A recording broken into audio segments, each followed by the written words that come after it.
Hi everyone. So today let us discuss about a very important educational institution of ancient India. इस institution को नालंदा महाविहार के नाम से जाना जाता है। बहुत लोग इस नालंदा महाविहार को जानते हैं, लेकिन इनकी प्रमुख विशेषताओं को जानना भी काफी आवश्यक है। और अभी इसकी क्या स्थिति है, इस पे भी हम गौर करेंगे। क्लियर? सबसे पहले समझते हैं नालंदा विश्वविद्यालय के इतिहास। क्लियर? नालंदा विश्वविद्यालय की स्थापना इस समय बिहार प्रांत में की गई थी। इस नालंदा महाविहार की स्थापना एंशिएंट यूनिवर्सिटी के तौर पर की गई थी। इसके संस्थापक थे कुमार गुप्त, जो गुप्त वंश के शासक थे 5th सेंचुरी एडी में। ये 600 वर्षों तक अपनी प्रकाष्ठा पर रहती है, 5th से लेकर 12th सेंचुरी एडी तक। इनका पीक एरा हर्षवर्धन और पाल शासकों के दौरान था। अब यहां पर समझेंगे, हर्षवर्धन प्रारंभ में लॉर्ड शिव के भक्त थे, परंतु इसी विश्वविद्यालय में आए हुए एक महत्वपूर्ण चाइनीज नागरिक के अंतर्गत प्रभाव में आकर वो बौद्ध धर्म को स्वीकार कर लेते हैं। बौद्ध धर्म के प्रोत्साहन के लिए वो नालंदा विश्वविद्यालय को 200 विलेजेस का ग्रांट भी देते हैं। 2 बुद्धिस्ट असेंबलीज का आयोजन करते हैं प्रयाग और कन्नौज में, और अपनी सारी चीजों को दान कर देते हैं except his personal belongings. Clear? Pala rulers who ruled over Bengal and Bihar were the last rulers to support Buddhism in India. They largely supported the Vajrayana sect. एक शासक थे इस वंश के धर्मपाल, जो इस समय भारत में विक्रमशिला यूनिवर्सिटी की स्थापना करते हैं नालंदा महाविहार के अलावा। क्लियर? विक्रमशिला विश्वविद्यालय में भी अनेक स्तर पर लोगों को आमंत्रित किया जाता है।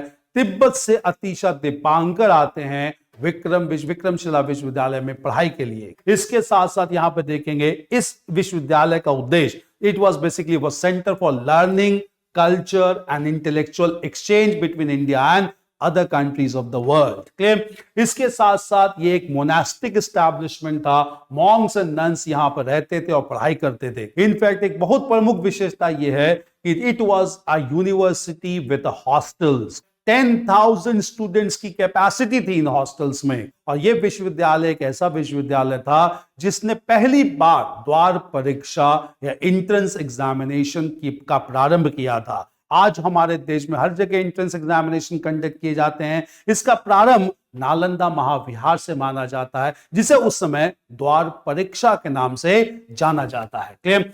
टीचिंग्स यहां पर मेजर फिलॉसफीज ऑफ बुद्धिज्म, बौद्ध धर्म से रिलेटेड दर्शन यहां पढ़ाया जाता था। महत्वपूर्ण ज्ञानी टीचर्स भी थे यहां पर। इसके साथ इंटरनेशनल स्टूडेंट्स भी आते थे, China, Korea, Japan, Tibet, Mongolia, Sri Lanka और दक्षिण पूर्वी एशियाई क्षेत्र से। क्लियर? कोड ऑफ कंडक्ट बहुत स्ट्रिक्ट डिसिप्लिन हुआ करता था। मेडिटेशन था, स्टडी सेशंस रखे जाते थे। और कौन कौन से विषय पढ़ाए जाते थे, जैसे medicine, Ayurveda, religion, Buddhism, mathematics, व्याकरण, एस्ट्रोनॉमी और भारतीय दर्शन और इंडियन फिलॉसफी। यह विश्वविद्यालय काफी विश्व स्तर पर काफी लोकप्रिय होता है, परंतु इस विश्वविद्यालय को बख्तियार खलजी नामक टर्किश वॉरियर के द्वारा समाप्त कर दिया जाता है वर्ष 1193 में। ये कुतुबुद्दीन ऐबक के यहां पर मिलिट्री जनरल माने जाते हैं। क्लियर? इस नालंदा महाविहार की रीडिस्कवरी सबसे पहली बार 1812 में फ्रांसिस बर्ट्रैंड हैमिल्टन ने की थी। क्लियर?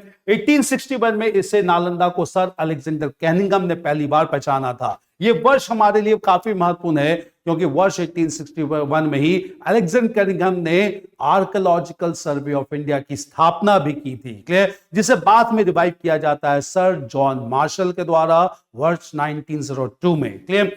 इसमें चाइनीज मॉन्क ज़ुआंगज़ांग, जिसे ह्यूआनसांग कहा जाता है, ये documented Nalanda academic and architectural grandeur. हालांकि अब इनके अवशेष बचे हैं, जिसे रूइंस ऑफ नालंदा महाविहार कहा जाता है।